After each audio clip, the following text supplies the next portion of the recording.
Fun fact. Did you know that sea otters, yes, sea otters, the cute little, oh, they're so cute looking, that we don't have anywhere near here, but they hold hands while sleeping to prevent drifting apart. I have done a deep dive on this because have you ever been to an aquarium where they have the sea otters and they kind of hold hands and like stick together a little bit? Yeah, they're cute. It's so adorable. But they're so smart. They're not doing it to show affection. They're doing it, they're kind of forming what they call a raft. So they won't drift apart while they're sleeping and they'll stay with their little group. That's cute, but Greg is needy like that. Greg is my sea otter. He's needy like a sea otter. He's always wanting to, like, touch me. He doesn't want to drift apart. He just wants to drift apart, baby. You never know. He said something the other day, and I don't remember the whole context of the story, but it's probably not appropriate to share on the radio. Uh-oh. But he said, well, I just wanted to make sure you still love me. Bless it. I'm like, Greg, that's because affirmation is your love language. You have to have affirmation all the time. Or Kristin, are you just some evil wench that's making him feel terrible? I said, one of the two's going on here. I don't know, because a lot of times when families come in, they'll say, I was expecting to see Greg bandaged up. I mean, I probably have had that comment 10 times at least. It's rough being me. I mean, come on. I want all of our listeners and viewers to know that it is equal opportunity employment when it comes to jabbing at the other one, okay? Yes, about the fun, sweet things. Nothing that mean that I'm around. Kristin's known us a long time. She's seen it all. I have. In person and remotely, all of it. And that's kind of, I've known you guys a long time, and we've talked about a lot of different strategies and tools for retirement. Obviously, planning at the forefront of that. You have to have a plan or else retirement is very unknown. And we'll talk more about that. But we talk about annuities sometimes as part of the planning. And there's so many things that can vary. I understand that. But what if I came in the office? I'm 60, pretend I'm 65 years old. I come in the office and I said, all right, Greg, Kristin, I want a fixed indexed annuity and I've got $300,000 towards it. How much is it going to pay me and for how long? How does it work? Well, you have to understand that there's 3 primary ways you can take income out of an annuity. Okay. Mm-hmm. One, you could just put money in an annuity, let it earn interest, and take out what you would call partial withdrawals. Mm-hmm. In other words, you could take some money out each year, depending on what you need. And with that, you fall more into that 4% rule. In other words, taking out more than 4% could be problematic. Okay. So if you put in $300,000, I wouldn't feel too comfortable taking out any more than $12,000 a year without, running the risk of really depleting that principal and then possibly running out someday. So that's one way to do it. The second way is to do something we call annuitize. Let me correct you. Annui-cide. Exactly. So we don't like that option. So annuitization is like the company pension when you take the monthly income. Okay. Now, there's a reason we call it annuicide. We call it annuicide because once you fill out the papers and you get that first check and you cash it, you can never go back. I see. You can never change it. So it's just like when you have to be sure what you're doing with that for planning. Right. Just like when you retire from that company and they give you a report that says you can get this amount for lifetime income, or you can get this amount as a lump sum. In fact, we just had a family in last week and he said, Greg, I have to make a decision within a week as to whether to take the company annuity or whether to take it as a lump sum. I said, well, let me get to work. I'll do some math and we'll see what's in your best interest. Mm-hmm. So we found out that the company annuity, if he did it 100% joint, in other words, his wife would get the same amount that he would get if he passed away first, they would get it was a little less than $13,100 a year. Okay. If he took the $185,000 lump sum and we put it into a private annuity, that was going to give him $13,200 and some dollars per year, so a little bit more. But a difference, yeah. But a difference. And the other difference is whatever amount was left over when he and his wife pass away would still be able to go to their beneficiaries. Another benefit was that the one that we were talking about had a feature for long-term care. So if either of them needed care, it could potentially double the benefit for up to 5 years. So that's the feature that was there. That's not available if you annuitize.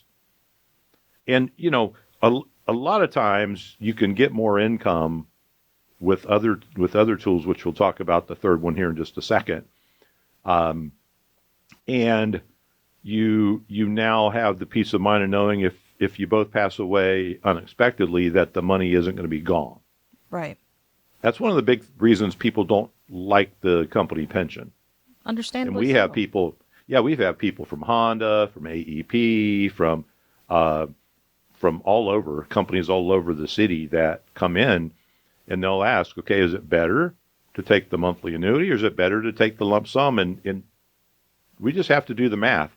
If the company annuity is significantly more, then we have to say, you know what, it's probably better to take the monthly annuity through the company. But if it's close to the same, then it probably makes sense to take the lump sum and do a private annuity where you have more control. Because one of the questions when I called the guy and told him the news that we could improve it a little bit, plus and give him more control, he said, well, what if after 10 years or so I changed my mind? Yeah, that's a good question. And I decided I didn't want a monthly amount. I just wanted to take it all out. Could I do that? And I said, yes, with the private annuity, you could.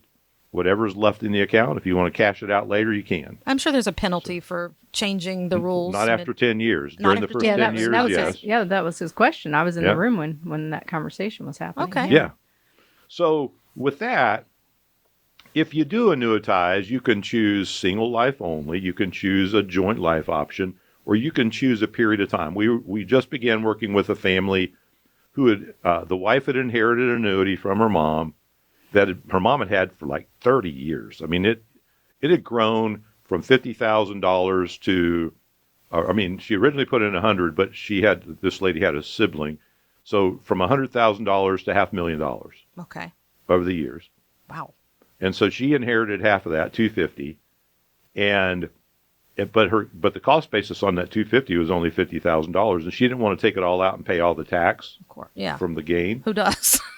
So she just annuitized it for 10 years, so that would spread the tax out Smart. over a 10-year period. So in that regard, that was one case where annuitizing probably made sense for them because it was for a specific reason of reducing taxes. Okay. Okay? So you can take withdrawals, you can annuitize, and the third thing is to use what's called a guaranteed lifetime withdrawal benefit, or something we call an income rider. Okay. Now, an income rider typically has a fee anywhere from, say, 0.9% to 1.2%. That's the range that we normally see in those rider costs. So you do pay a cost for it. There is a fee for it. But that's where you have to start weighing the benefit, right, of the cost do I need these benefit options of getting what you're getting for the fee. And so for a lot of people, that income, that feeling of secureness of the income coming in and knowing it's going to be there no matter what the account value is worth it. It is. So what I did was I ran a couple scenarios here. One is someone who's 65 and single that puts $300,000 in, and they want income right away. Okay. Like immediately. Okay. So in this case, the company, the number one company, we did the top 10. Okay. So this case, the company that was number one would pay out $23,100 per year for life for that person. Okay. Okay. For a single person. All right. The number 10 on the list, it's still a really good company, was only going to pay $21,780. A difference, but okay. So that's, what is that? Almost $1,400 a year. See, this is why I'm not an advisor. I round it up. Yeah. Keep going. In the middle was $22,500. Okay. So that's why if you hear of somebody that works for, Okay, can I cut in for a second? I think this is really interesting. I know this isn't probably what you want to go over, but this is where you have to really understand the ins and outs of what the annuity is offering, because on that one you just mentioned, I noticed there's a bonus on that. right, So up front, that looks really good, right? And you might say, oh, I want that because it's free money. right, But you're not getting as much of a benefit on the lifetime income. right. You got to watch out because sometimes the details are smoke and mirrors. Mm-hmm. It's the end result that we're really looking for. Right. Now, what's really interesting is the one that would pay $23,100 does not offer a benefit for long-term care. In other words, it does not enhance the benefit if you're in a nursing home or if you can't perform your activities of daily living. But the number 2 one would pay $22,800, so it's $300 a year less, but it would potentially double the benefit for long-term care if you needed care. So this is one of those things where you have to be careful who you work with. We have to understand the whole story When you purchase an annuity, because it's not just, is it important to get the most income, but do we want to get the most income possible with the most benefits? So one size does not fit all when it comes to annuities. There's some good ones. There's some that aren't very good. There's some that are terrible. We call those variable annuities because the fees are atrocious and the income payouts are typically not very competitive. So if you have a very non-competitive income payout and you have a fee that ranges anywhere from 3.5 to 4.5 or 5% per year, Right. I mean, I don't know how, honestly, I don't know how people convince people to pay those kinds of fees. Well, and understanding that even if you're working with an independent advisor on the surface, they may not be independent. I'm doing quotations, bunny ears, because they may have a pet company they only work with. So Right. yes, they're independent on paper, but they only work with certain companies because Right. those companies pay them more. That's true. And that should never, look, we're fiduciaries.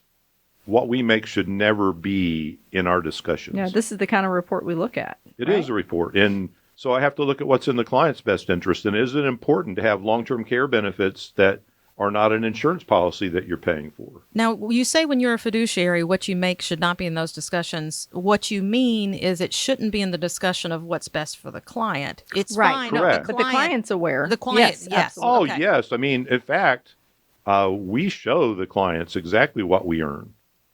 It's fair to them. Okay. I mean, look, they know what they pay as far as management fees, when we manage an account at Fidelity, and they know what we're earning on things that are not under that management part because it's fair. I like that They need transparency. that. I mean, it's full transparency. That's the way it should be. So I've got another situation here. It's a couple that are 63 and 62, and they're not going to turn income on until 2 years later. And in this case, that would provide $24,395 as the best one for a couple. And that one actually would provide the long-term care enhancement benefit. Okay. Number 2 was very close, $24,273, and its enhancement was even a little better than the number 1. So I would probably go with the number 2 on this list. Number 10 though was $22,500. So that was almost $2,000. It was like $1,800 a year less. So bottom line is this. If you decide you would like to protect some income, find out the best strategy for you in your particular situation.